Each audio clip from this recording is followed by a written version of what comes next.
शेर हिंदुस्तान अली जनाब अकबरुद्दीन अवैसी साहब और उनके स्टेज पर जलवा अफरोज हमारे दीन जलसा वो गवंडी बुजुर्गों बच्चों वो पर्दानशी माँ बहनों ख्वातीन और खुसूसी तौर पर मेरे गवंडी के जिंदा दिल नौजवान अस्सलाम वालेकुम। जय भीम जय भीम। मैं आपका अपना अतीक खान, आपका अपना अतीक सर, इस मानखुर शिवाजी नगर असेंबली में रहने वाला, जो आज आपके बीच में इस स्टेज पर खड़ा है। क्या हुआ?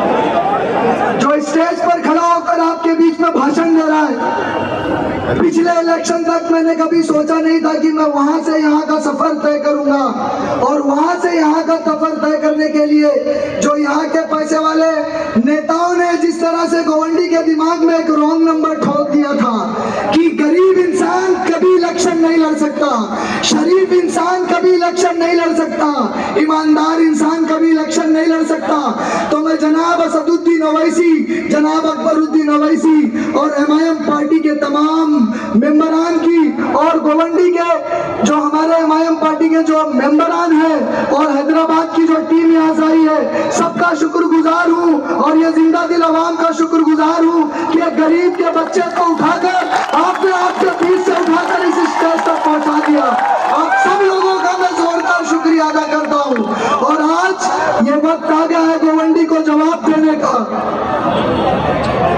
आज ये इलेक्शन नहीं है, आज ये इलेक्शन नहीं, आज ये गवंडी की इज्जत और गवंडी को जो लोग जलील करते हैं कि गवंडी पैसे लेकर वोट देती है, गवंडी अपने वोटों को 200-500 रुपए पर बेच देती है। मानखुर शिवाजी नगर असेंबली का वोटर जो है वो बिकाऊ है। आज ये जिंदा दिल जनता बिना पैसों में आई हुई बता रही है कि गवंडी की जनता बिकाऊ नहीं है, तुम्हारी औकात नहीं है इनके वोटों को खरीदने की। आज ये गवंडी की जनता कसम खाकर घर से निकली कि एक गरीब एक हाफिज के बच्चे को उठाकर हम एमएलए बना देंगे, जो हमारा खादिम होगा, हमारा गुलाम होगा, 5 साल के लिए हमारी गुलामी करेगा, नाके अपने आप को एक लग्जरी कार में घूमेगा, उसकी कार की कांच नीचे नहीं उतरेगी और लग्जरी कार से हाथ दिखाते हुए चला जाएगा। लेकिन मानखुर असेंबली इस बार अपना एमएलए चुनने जा रही है उस नौजवान को जो आपके बीच में रहता है, जो पैदल चलता है, गली गली को कूचे कूचे को जानता है, जो आपकी तकलीफों को बखूबी जानता है। आज मैं यहाँ पर कोई तकरीर नहीं करूंगा,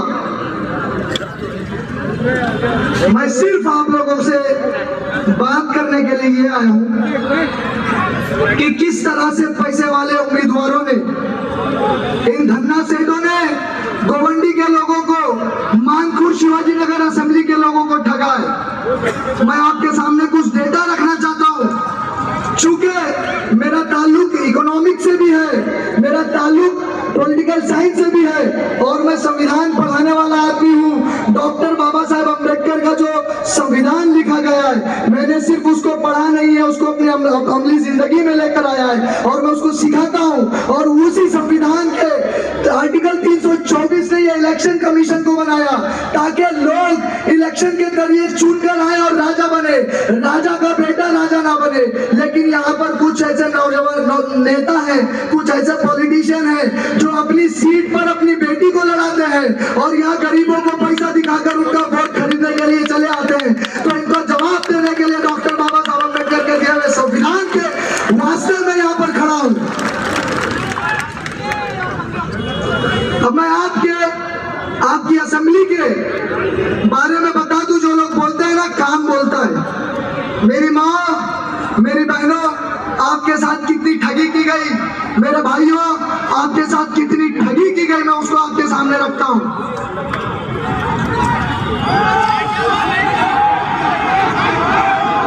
आप लोग थोड़ा थोड़ा बैठ जाएं, थोड़ा बैठ जाओ, लोगों को नजर नहीं आ रहा है, प्रोग्राम में ताखीर ना करें। आपके सामने जितने बाहरी नेता आ रहे हैं, आप अगर उनको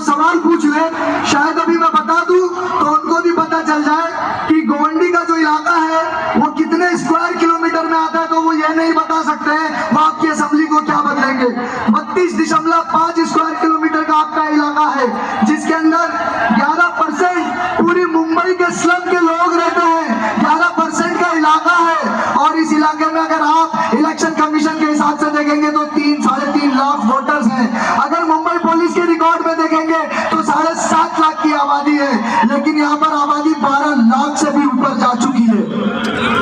और ये सारे 12 लाख की आबादी जो है किस तरह से आपको परेशान करती है वो देखिए। डेवलपमेंट के नाम पर किस तरह से आपको बेवकूफ बना गया।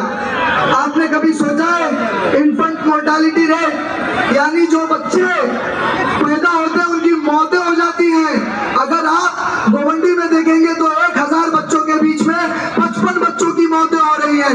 लेकिन गोवंडी छोड़कर अगर पूरे महाराष्ट्र स्टेट की बात करें तो सिर्फ 45 बच्चों की मौत होती है। आपकी गोवंडी के 55 बच्चे मरते पैदा होते साथ। ये डेवलपमेंट दिया है आपको यहाँ के नेताओं ने, पैसे वाले नेताओं ने। अगर आप लाइफ एक्सपेक्टेंसी रेशो की बात करें, एक आदमी कितना एवरेज साल यहाँ पर जीता है, तो आपको सुनकर हैरत होगी कि एक आदमी सिर्फ 39 साल एवरेज जीता है यहाँ पर। लेकिन अगर आप पूरे महाराष्ट्र, पूरे मुंबई शहर की बात करेंगे तो 67 साल। और अगर आप रेलवे स्टेशन क्रॉस करके खाली ईस्ट में चले जाएं तो वहां के लोग भी 67 साल जीते हैं। लेकिन आपका नौजवान 39 साल 39 ईयर्स में मर जा रहा है। ये यहाँ का डेवलपमेंट हमारे बाहरी नेताओं ने दिया। और ये ऐसा इसलिए हो रहा है कि हमने कोलाबा वालों को, अंधेरी वालों को, कुर्ला वालों को नेता बना दिया। और वो अपनी लग्जरी कार में बैठकर आते हैं, अपनी एसी के ऑफिसेज में बैठ जाते हैं, वहां से बैठकर पूरा एडमिनिस्ट्रेशन का काम देखते हैं। फिर उसी लग्जरी कार में बैठ के कोलाबा, कुर्ला और अंधेरी के घरों में जाकर एसी चालू करके सो जाते हैं। लेकिन यहाँ की एसएमएस कंपनी का धुआं हम फाँक रहे हैं। डंपिंग ग्राउंड का जो स्मेल आ रहा है, मिथेन आ रही है, वो हम फाँक रहे हैं। यहाँ बगल में आपके सीमेंट फैक्ट्री है, उसको हम फाँक रहे हैं। यहाँ का प्रदूषण, यहाँ जो प्रदूषण हो गया, एनवायरमेंट खराब हो गया, उसको हम जूझ रहे हैं। जिस वजह से यहाँ के नौजवानों को हार्ट अटैक, कैंसर जैसी बीमारियां और टीबी का हॉटस्पॉट बना बैठा है। फिर भी यहाँ के नेता बोलते हैं कि काम बोलता है। आप अपना हाथ उठाकर बोलिए, आप अपना हाथ उठाकर बोलिए कि आपको अपना लोकल आमदार चाहिए या नहीं चाहिए। अगर चाहिए तो हाथ उठाकर जवाब दीजिए। बहुत शुक्रिया। इस असेंबली के अंदर आपको जानकर बड़ी हैरत होगी कि 11.2% लोग ऐसे हैं जिनको खाना अवेलेबल नहीं है 2 टाइम का। 11.2% लोग ऐसे हैं जिनको 2 वक्त की रोटी मैसर नहीं है। यह डेवलपमेंट यहाँ पर हुआ है। 65% रेगुलर हंगर यहाँ पर है। और अगर मैं औरतों की बात करूं, मेरी माँ बहनों, पर्दा नशी माँ बहनों, देखो आप लोगों को किस तरह से ये बड़े बड़े नेताओं ने बेवकूफ बनाया है। पब्लिक लैट्रीन, जिसे हम यहाँ पर आम भाषा में बाथरूम बोलते हैं, बाथरूम का ये हाल है। आपको बाथरूमों की बिल्डिंग दिखती है ना, बनी हुई है। आपको वो बिल्डिंगें दिखाकर बोलते देखिए हमने बना दिया, लेकिन वो सारी बिल्डिंगें बंद है। और आपको अगर मैं बता दूं तो 145 लोग एक टॉयलेट सीट इस्तेमाल करते हैं गोवंडी में, ये डेटा बोल रहा है। 145 लोग एक बाथरूम की सीट को इस्तेमाल करते हैं। और जनरली कितना है? 25। आपके गोवंडी को छोड़कर बाहर के लोग एक टॉयलेट सीट को 25 लोग इस्तेमाल करते हैं। लेकिन एक दिन में एक पब्लिक टॉयलेट को, एक सीट को 145 लोग इस्तेमाल कर रहे हैं। ये डेवलपमेंट प्लान आपके एमएलए ने आपको दिया था। आज वही डेवलपमेंट प्लान को बदलकर आप मुझे लेकर आएंगे तो मैं जितनी बाथरूम बंद है सारे बाथरूमों को खुलवा दूंगा। सारे बाथरूमों के ऊपर जो गुटखा के नशा बेचने के सामान किए जा रहे हैं उनको डबल फ्लोर पर बनवा कर उसको चालू करवा कर दिया जाएगा। और मेरी माँ बहनों को जो परेशानी है, मेरे बहुत सारे भाइयों को भी ये परेशानी है। आज मैं मुद्दे पर बात करने आया हूँ। बहुत सारे लोगों के यहाँ पर बाथरूम बने, उसको बेच दिया गया। एक पार्टी विशेष ने जिसने 15 साल राज किए, वो अपने दलालों को बेच दिए। और उन दलालों ने क्या किया, रात को 12 बजते ही उस बाथरूम के अंदर जो पब्लिक टॉयलेट है उसमें ताला लगा देते हैं और सुबह 5 बजे तक वो बंद रहता है। बंद रहता है या नहीं, हाथ उठाकर आप बोलिए। तो ये बाथरूम किसी के बाप का है? ये बाथरूम आपका है। वो ताला टूटना चाहिए या नहीं टूटना चाहिए?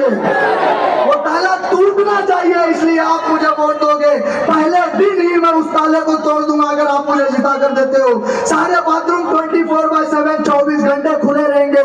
साफ पानी के साथ, सैनिटाइजेशन के साथ खुले रहेंगे अगर मुझे आप इलेक्शन जिताकर असेंबली में भेजने का काम करते हो तो।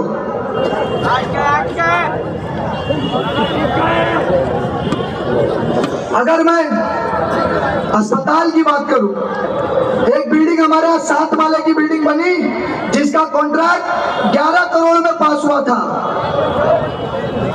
और बनते बनते 25 करोड़ रुपए खर्च हो गए। आप समझते हैं, बखूबी गोवंडी के लोग जानते हैं कि एक घर बनाने के लिए जो 10 लाख का उनका अपना घर है उसके अंदर कितनी दलाली देनी पड़ती है। कॉर्पोरेटर से लेकर एमएलए तक सब दलाली खा रहे हैं या नहीं खा रहे? आप हाथ उठाकर बोलिए।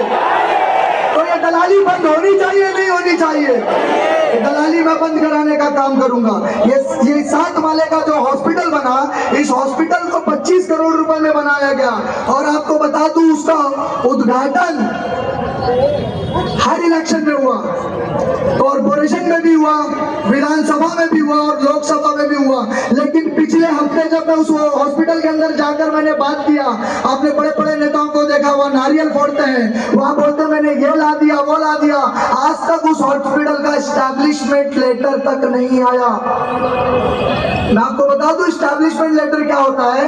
एस्टैब्लिशमेंट लेटर वो होता है जैसे हॉस्पिटल बना, उसके अंदर कितने डॉक्टर अपॉइंट होंगे, कितनी नर्सेज अपॉइंट होगी, मेडिकल स्टाफ कौन होगा, नॉन मेडिकल स्टाफ कौन होगा, वार्ड बॉय कौन होगा, ये सारी चीजें तय की जाती है। उनकी पगार सैलरी कहां से डिस्पोज होगी, ये सारी चीजें तय की जाती है। फिर उस एस्टैब्लिशमेंट लेटर के बेसिस पर अस्पताल को खोला जाता है। लेकिन हमारे नाम निहाद मुस्लिम सेक्युलर लीडर मुसलमानों का वोट लेने के लिए इलेक्शन के पहले उसकी ओपनिंग करवाते हैं और पूरे 5 साल तक कोई फैसिलिटी नहीं मिलती है, फिर ओपनिंग करवाते हैं, फिर कोई फैसिलिटी नहीं देते हैं। और यहाँ अगर एक बच्ची को अगर प्रेगनेंसी का मसला है तो उसको घाट के ऊपर जाना पड़ता है, उसको चेंबूर जाना पड़ता है, साइन हॉस्पिटल में जाकर बेपर्दा होना पड़ता है। क्या हमारी माँ बहनों को इस हॉस्पिटल की जरूरत नहीं है?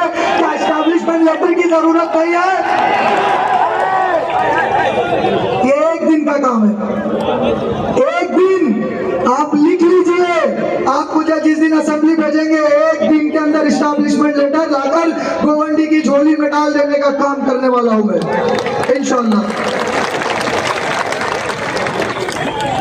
अगर औरतों की पढ़ाई की बात करूं, मैं बच्चियों की पढ़ाई की बात करूं तो 31% औरतें यहाँ पर 15 से 49 15 साल से 49 साल की औरतें जो है इलिटरेट है, उन्हें पढ़ाई करने का मौका नहीं मिला।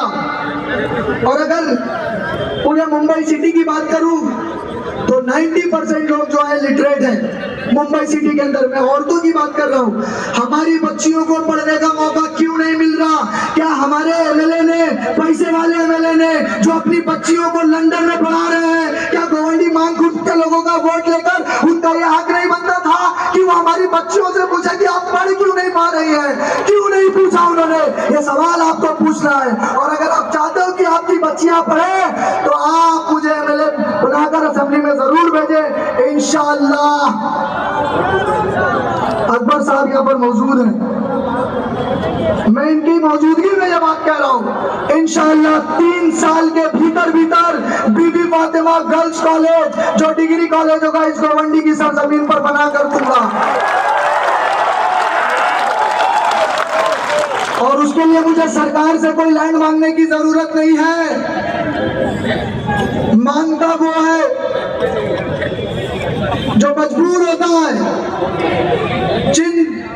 जिन नेताओं के पास 3,85,000 वोटर्स की मत हो, 3,85,000 वोटर का सपोर्ट हो, वो असेंबली के अंदर मांग रहा है और असेंबली के बाहर कहता है मेरी कोई सुनता नहीं है।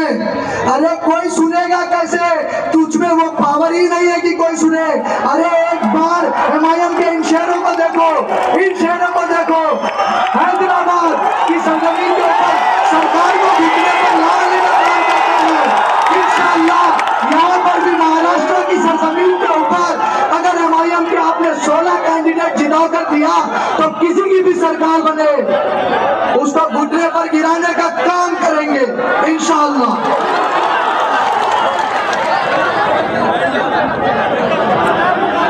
औरतों के साथ हैरेसमेंट का केस आ रहा है, बच्चियों के साथ हैरेसमेंट, छेड़खानी के बहुत सारे केसेस आते हैं जो पुलिस स्टेशन तक पहुंचते हैं और आधे केस रजिस्टर्ड होते हैं और आधे नेता जो है वो सेटल कर देते हैं।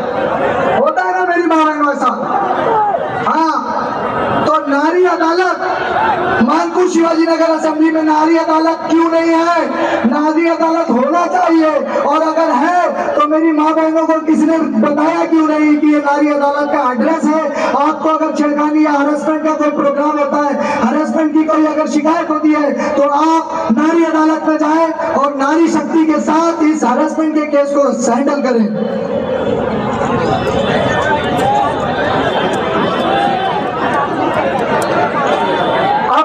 मेरे पास ज्यादा वक्त नहीं है, सिर्फ 5 मिनट है, आपका 5 मिनट ले लूं। नशा यहाँ का बहुत अहम मुद्दा है। नशे के ऊपर हमारे ताकतवर आमदार ने क्या कहा? जिनके बच्चे नशा करते हैं उन माओं को देखना चाहिए। अरे जब माएं अपने बच्चों को देखेंगी तो आपको वोट क्यों दिया है? नशा बेचने वालों को तो आप देख लो, बच्चों को आपकी माएं देखेंगी, लेकिन नशा बेचने वालों के साथ ताता थैया कर रहे हैं। ये जो 500,000 रुपए की नोटें बांटी जा रही है वोटों को खरीदने के लिए, ये नोटें नशा बेचने वालों के जेबों से आई है। अगर आप 500,000 रुपए लेकर उनको वोट देते हैं तो गोवंडी मानपुर शिवाजी नगर असेंबली के अंदर 5,000 से ज्यादा बच्चों की मौतें नशा करने की वजह से हुई। इन मौतों के जिम्मेदार आप होंगे और रोजे महशर के दिन आपका गला पकड़ लिया जाएगा। तो आप चाहते हैं कि नौजवान बच्चों की मौत की वजह आप बने, तो आपको इन्हें वोट नहीं करना है। रोड एक्सीडेंट अगर आप देखेंगे, रमलर नहीं है यहाँ पर, छोटा सा काम रमलर नहीं है। अगर आपने आचार्य कॉलेज का मसला सुना ना, बच्चियों का नकाब खींचा गया ना, बच्चियों को बेपर्दा किया गया ना। आपके ये दोनों एमएलए नवाब मलिक साहब भी और अबू हाशिम आजमी साहब भी इसी असेंबली के थे, बगल की असेंबली के थे, वहां बच्चियां जाती पढ़ने के लिए, दोनों की जबानें नहीं खुली। क्यों? वो इसलिए कि उनके कायद ने उन्हें मना कर रखा था। लेकिन आप मुझे असेंबली में भेजने का काम करेंगे तो मेरा कायद मुझे कान पकड़ कर बोलेगा, बच्चियों का नकाब उतारा जा रहा है, तुझे काम करना पड़ेगा। आप गुलाम कायद ना चुने, ऐसा कायद चुने जो आप लोगों के मसलों पर किसी दूसरे की इजाजत लेने की बजाय खुद जुर्रत करे और काम करे।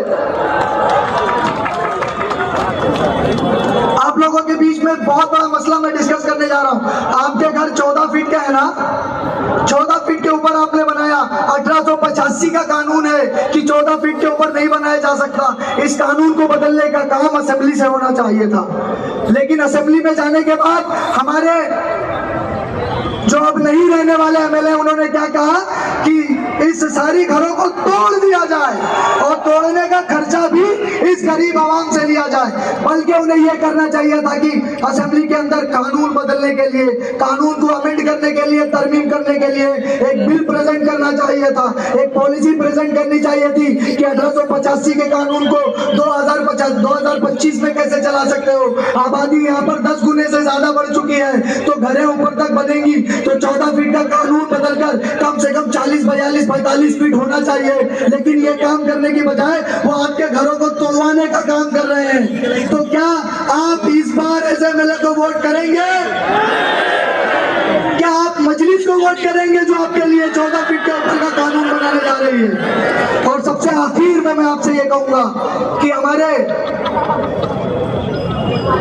आका नामदार मोहम्मद सल्लल्लाहु अलैहि वसल्लम, जब इनकी शान में गुस्ताखी हुई तो ये बड़े बड़े मुस्लिम लीडर जो अपने आप को मुस्लिम लीडर कहते हैं, जब इम्तियाज जलील साहब औरंगाबाद से दहाड़ते हुए बंबई की तरफ कूच किए तो यहाँ गोवंडी मानपुर शिवाजी नगर असेंबली के कम से कम 10,000 बच्चे वहां पर पहुंचे। क्या किसी एक बच्चे को आपके लीडर ने पानी पिलाया? जो नामूज़े रिसालत के नाम पर पानी नहीं पिलाना जानता, नामूज़े रिसालत के पैरोकार उनको वोट दे सकते हैं? इस बार वोट सिर्फ और सिर्फ एमआईएम को करें, मजलिस को करें। और आखिर में मैं अपनी बात यहाँ पर खत्म करते हुए सिर्फ आपसे एक रिक्वेस्ट करूंगा कि आज आपके बीच में एक गरीब का बच्चा, एक हाफिज का बच्चा, एक एजुकेशनिस्ट जो यहाँ के गरीब बच्चों को यूपीएससी एमपीएससी फ्री में पढ़ाता है, जो यहाँ के बच्चों को इल्म देता है, जिसके पास करोड़ों नहीं है, यहीं के 14 फीट घरों में रहता है, यहीं का पीला पानी पीता है, क्या आप इस गरीब के बच्चे की इज्जत रखेंगे?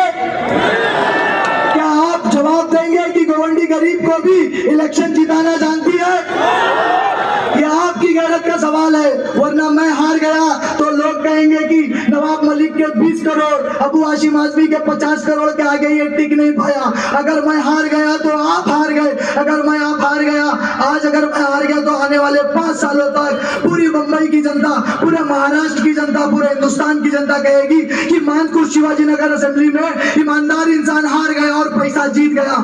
तो आपको यह फैसला करना होगा, किसी ईमानदार इंसान को असेंबली भेजना है या पैसे वालों को भेजना है। किसी ईमानदार इंसान को जो आपका गुलाम बनने के लिए तैयार है उसको असेंबली भेजना है, या किसी पैसे वाले को असेंबली भेजना है जो आपका मालिक बनकर, आपका हाकिम बनकर आपके ऊपर हुक्म चलाए, आपको डराए धमकाए और आपके साथ गुंडागर्दी करे।